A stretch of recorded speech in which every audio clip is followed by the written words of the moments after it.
Just Coach, how was the bye week? Was it good for the team mentally, physically? Oh, there's no doubt. I thought it was a great bye week. You know, the old saying we used to use a long time ago, use rest as a weapon. And that's what we did. We wanted to rest them down, and so that when we come out the next game that we're fresh, ready to go, and we're going to definitely use it as a weapon, you know, on our side to make this thing happen. We really believe that we can go into the next few games and really show out the way we want to. But it's just a matter of how we come off this bye week and how we're playing. If we're going to, you know, create a lot of fumbles or create some things that shouldn't happen. But our plan is to polish it up and make it look real good this week. And just as far as the bye week and giving that extra week, anything in particular that you were working on, emphasizing, maybe as far as scheme or perhaps just trying to iron out some maybe differences that maybe guys have that prevented you, you know, maybe from winning more than what you would like? Well, no, I think we just decided to go back to basic fundamentals. I think that's where the game is won or lost. And you got the basic fundamentals down, you can win games in the fourth quarter. And you know, a lot of times you get tired in the fourth quarter, but if you're fundamentally sound, you can win football games. And so we just decided to go back to step one, go back to tackling drills, go back to the same thing that we always started camp with, and just go back and now start over again. And it was a good time to do it because we had time. Coach, what have you assessed about the team that you get ready to play that could possibly be advantageous for Valley? They're a good football team. They score a lot of points. They score a lot of points. I think they scored 48 points in their last time, but they got beat by 77. And so they're giving up a lot. They're giving up a lot on defense, but they're doing a lot on offense. And so we got to find a way to keep that explosive offense off the field and keep our, you know, ball control will be a big game this week. Coach, what did you learn about the team through the first football game before the break? What did you learn about the team? Any self-reflection on behalf of the players? About our team? Yes, sir. Well, I guess more or less the love of the game. You know, I think these guys extremely are passionate about the game. You know, when you lose some games, you have a tendency to not want to be out of practice. You want to miss. You want to come up with every excuse that you can find to not go out and, you know, get the job done in practice. But they all were there, and you know, as you know, we practice 5 o'clock in the morning, and that means those guys got to get up at 4, come down and dress. But everybody's there, everybody's ready to go, and everybody's committed to this team. So I know there's a commitment there, and that's going to run deep as we move down the road in the future. Last game, the flaws. I'm sorry, go ahead. No, you're good. Oh, the flaws from the last game. Do you see where you all can make drastic changes as far as performance is concerned? Well, I think our offensive coordinator and defensive coordinator, we cut down some of our package. You know, we're going to make it basic. And I think we play better when we're basic. Sometimes you can over-scheme and do too much, and we don't want to do too much. We want to let them play fast. And we're not playing as fast because I think we're thinking too much right now. So I want to cut back on our package and let us play fast because I think this game is about speed. Who do you think that you guys are going to start with under center? Right now, you know, it's going to be a toss-up, I think, between Ivy and Peterson, depending on how this week goes and who's learning more and who's got the grasp on the game plan.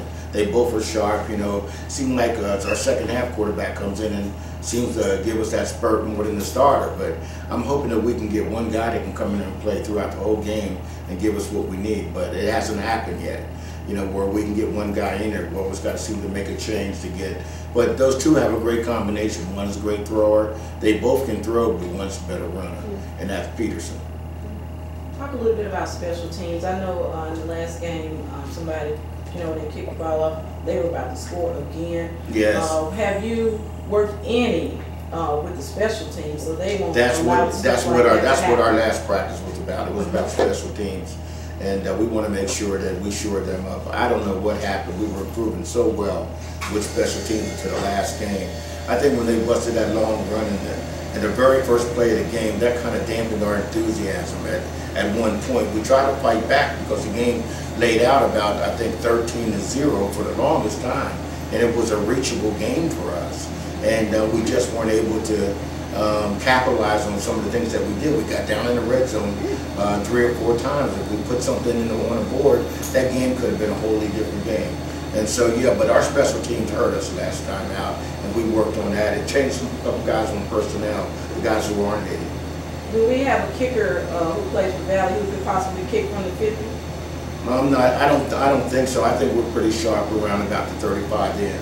I just want 3 points, that's all. I just, the 35 in is where I think we lie with our kicker. I think that Churchill could probably kick a 45, 50 yarder, but he hadn't shown me that he could do that yet. Okay. Coach can do a lot, but is that any guys on the team or one from the team, the rest of the guys will kind of listen to? Team leader, I guess I'm trying to ask you.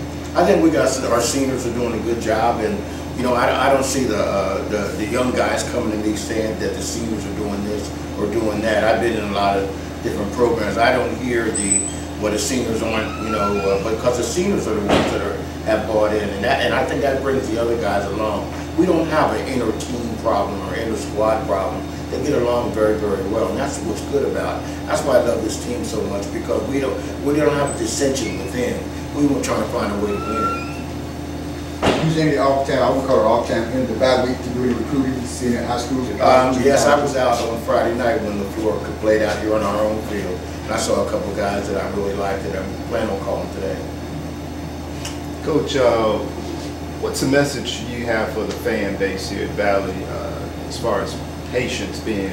Well, that's, when you said the word right there, just be patient. I would hope that you've seen some improvement in some games. I noticed some games didn't look like the game like a college football team, but there's some games that I think that we look like a football team. If we want to represent you on the days that we look like a college football team, it's a matter of consistency.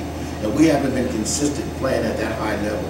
I thought going in last week we were coming in with a high level of thought, but I guess maybe, they're young people, and I don't know if they could reach that pinnacle that they reached down at Jackson State. They were so high, they reached such a high pinnacle to get that game, to bring them back up there again. I don't know if they could reach that emotional height that they had, and I got to find a way to get them to reach that emotional height week in and week out. But as far as just the fan base, sometimes in this day and age. Yeah, well, I think we got a good fan base. That's one of the reasons why I came here, because I love the fan base. They love the game of football. They come out. Just the other night, the LaFleur game, they were out there watching them. So we have a football crowd here. It's a football country. And so, the fan base will be there. I think people say we don't travel well, but every game I've been at, we've outnumbered the opponent. So, I think our fan base is just fine. Looking at the last 2 road games for you, you beat Jackson State. Looking at the Prairie View game, you guys probably should have won that one as well. But I felt so. Yeah, just kind of talk a little about the way you guys have been playing on the road as opposed to lately playing at home.